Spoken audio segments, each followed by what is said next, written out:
Well, joining me now, Jack Heath, host of New Hampshire Today, also Mark Serrano, Tammy, Bruce, and Lisa Boothe.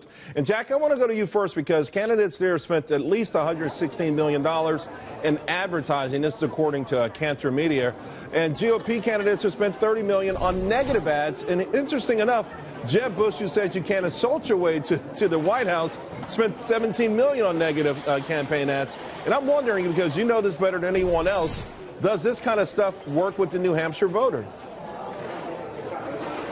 Everyone says they don't like the negative ads. They get tired of them. But, yeah, they work. I don't know if they work a lot. New Hampshire's been overwhelmed. You mentioned about $116 million in ads. I think Bush, Christie, and Rubio have led the money count. Now, keep in mind, they have super PACs spending most of that money. Their campaigns are spending about a third.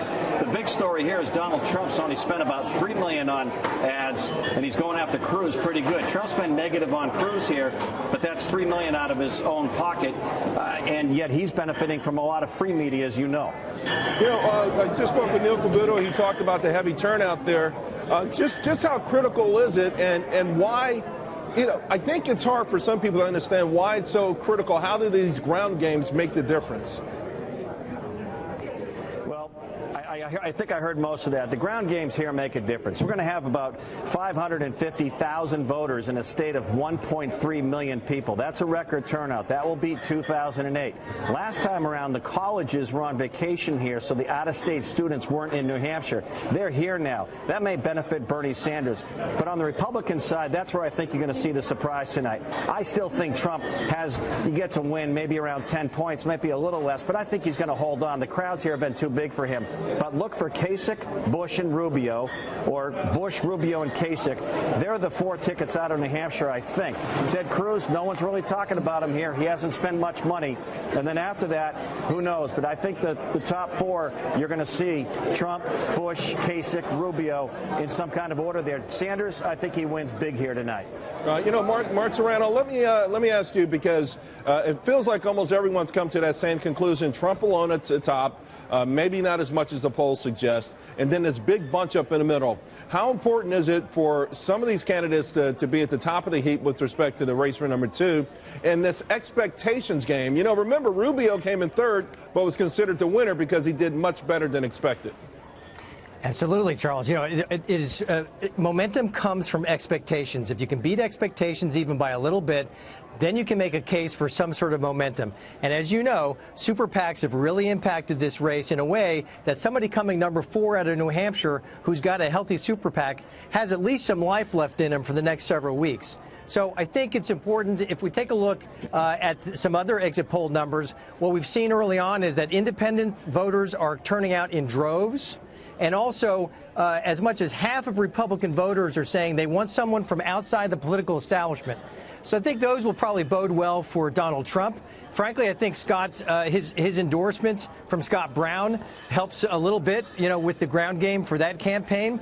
And then obviously, Cruz is really not a factor. Right. I think the big story, as Neil was pointing out, is the results tonight may be clear as mud for the nomination race, largely because there may be this cluster between Kasich and Bush and Rubio. And let me tell you, if Kasich or Bush come in second, they're going to owe Chris Christie a huge bear hug, because he's the guy who took on Marco Rubio, who had the momentum a week ago. Yeah, absolutely. And, of course, hearing Neil talk about perhaps Christie being willing to be at number 2, I saw him hugged up pretty good with Donald Trump earlier today. Maybe unintentionally, but it looked like an overture in my mind. Let me ask you, Tammy. We heard going into Iowa that a big voter turnout was great for Donald Trump, and we heard that all these other people who are new to the to voting would be great for Donald Trump.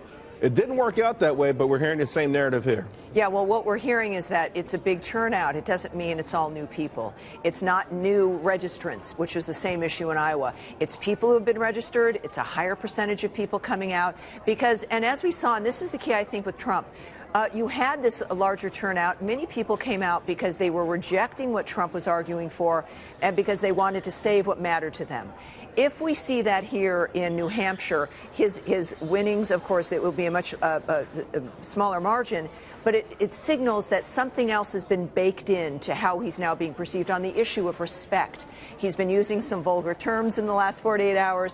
We'll see if New Hampshireites care about that. Also, with the college students that are there, remember, Rand Paul is out. A lot of those college students would have gone with him.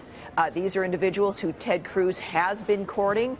I think calling him out of this, I still have him in that top 4, is a mistake. And I don't think they're going to go to Mr. Trump, who is very aggressively, hawkish.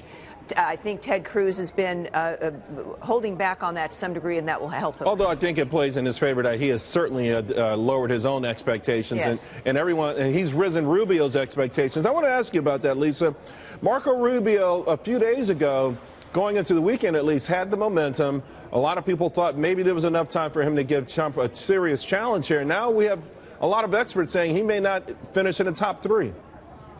Well, and that's to be seen. And look, I don't think that we will have seen the results from that debate and how voters perceived it. I think often we have the consulting class, such as myself, that has an opinion that differentiates from the voters at home. So that's to be seen if that poor performance during the debate will have an impact heading into New Hampshire. And I think it's really difficult to tell right now what's going to happen tonight. I mean, if you look at 2008, 30% of the electorate was not eligible to vote in 2008. Those undeclared voters are very difficult to pick up on in polling. So I don't necessarily think that the polling that we've seen, based off of, depending on what their voter model looks like, off of the 2008, what the 2008 electorate looked like, I'm not sure if we can be that confident in what polling looks like. We also know that New Hampshire is kind of screwy and that voters tend to make decisions at the last minute. Right. We also saw that with Iowa, that Trump was up by 7 and Cruz ended up winning by 3, and a lot of those late-breaking voters did not go for Trump. It's a 10-point swing. And on that note, Jack, Connell McShane telling us 46% have made up their mind either today or yesterday, certainly within the last 48, 72 hours. What usually is the most influential part of that? What is the tipping point for people making up their mind at the last minute in New Hampshire? Well, New Hampshire voters, it's famous. They send a surprise to the nation. They like to be courted. Some of these voters meet these candidates several times before they make a decision. I would just caution folks to think that debate performance by Rubio and Christie hit him. And remember, the guy who does the punch doesn't always benefit. I don't know if it doesn't help Rubio, but I don't know if that stops where he was at here. You got to remember, coming out of Iowa and even before that, he was polling pretty good in New Hampshire. He's a pretty popular candidate here. I don't think that debate going into Super Bowl Sunday in a snowstorm yesterday, I don't think it takes Rubio out of the top 3. That's just me. But the other story here is Chris Christie has campaigned a lot. I don't think he's going to do too well tonight. And Carly Fiorina, no one's mentioned. She might do a little better than people think here tonight. All right, Jack Heath, you're the man who's met all the candidates. Thanks a lot. We appreciate your time.